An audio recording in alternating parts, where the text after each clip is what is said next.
100 years ago. With long-term disasters like this, what is needed from government to the general public, in our perspective, is one word: trust. We need the public to trust us. If they don't trust us, there is no way we can collaborate. There is no way that the public is going to listen to what government is advising the general public to do. Because it requires everyone to get engaged.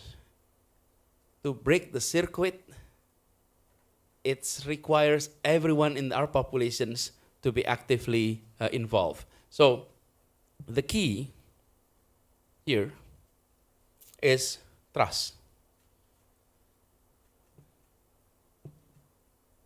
If we build trust, we will be able to go through the crisis, and we'll be able to sort of allow our policy to be implemented by everyone, not only by a certain group of individuals, but by everyone. And that is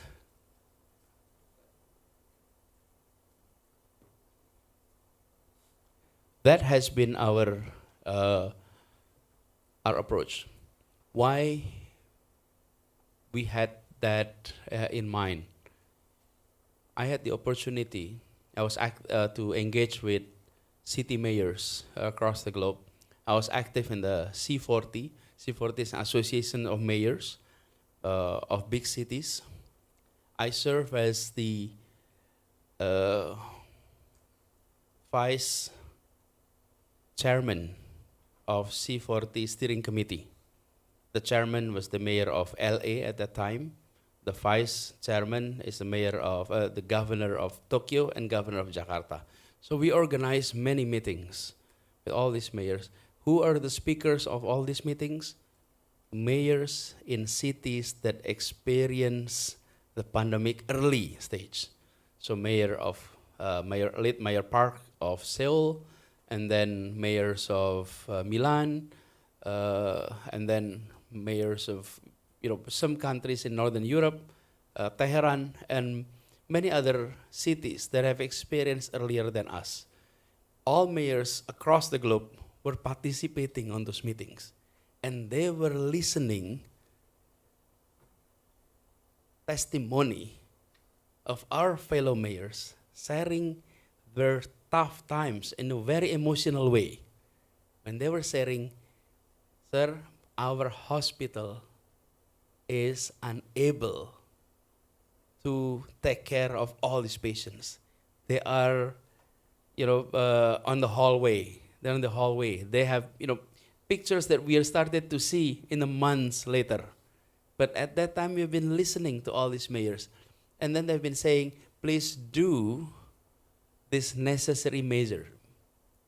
Preparing a quarantine area, enlarging your capacity. So many of these lessons learned from other places were being noted down, and we started to adopt that. But one thing that we thought was clear, trust is key. And to gain trust, at least there are three components of trust. One, and it's like a function. It's like a model. Trust equal, one, competence, plus integrity, plus intimacy. Then you get trust. You want to be trusted, you have to have competence. You want to be trusted, you have to have integrity. You want to be trusted, you have to have intimacy with whoever is going to trust you. So those three variables. But number one is on the competence. Then you need to understand the problem. We invited scholars, scientists to actually come and tell us what needs to be done. I remember a meeting in March 14. 3 days after WHO declared pandemic. Pandemic was declared on March 11. So March 14, it was Saturday evening, Saturday afternoon, we had a meetings and we invited everyone meaning all important stakeholders, the Association of Epidemiologists, Association of Hospital Leaders, head of faculties of medicine, and WHO. And this is also a turning moment for me, a turning point at that time. Why?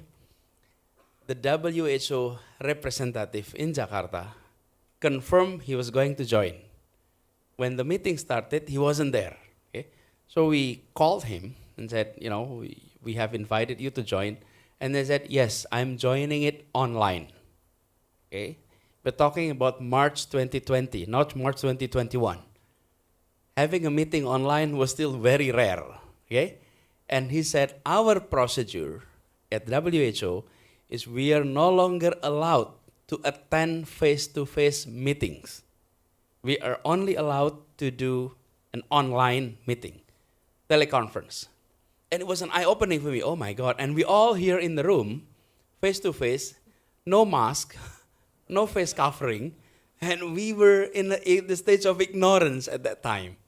Okay? And then this is an eye-opening statements from the head of WHO representative in Jakarta saying that I'll contribute. And during that meeting, we decided to close all schools in Jakarta, starting on Monday, 16th of March, and then close all parks, close all public facilities. The move was not popular at all. Why? Because the general public is not seeing victims yet. Okay? And we know the numbers is growing from our hospitals reports. But we are not seeing the result coming back from our testing yet. So we had to adopt a policy that may not be in favor of the general public. And number two, the national government also not in favor of that policy. And you have to adopt it in the capital city. And that was sort of the constraints or the dilemma that we face. But we kept telling ourselves, we better do the right thing, because this is what all the scientists on epidemiology has been advising. This is the way to go. So on the competent aspects, learn from the expert. We were no expert on epidemiology at that time.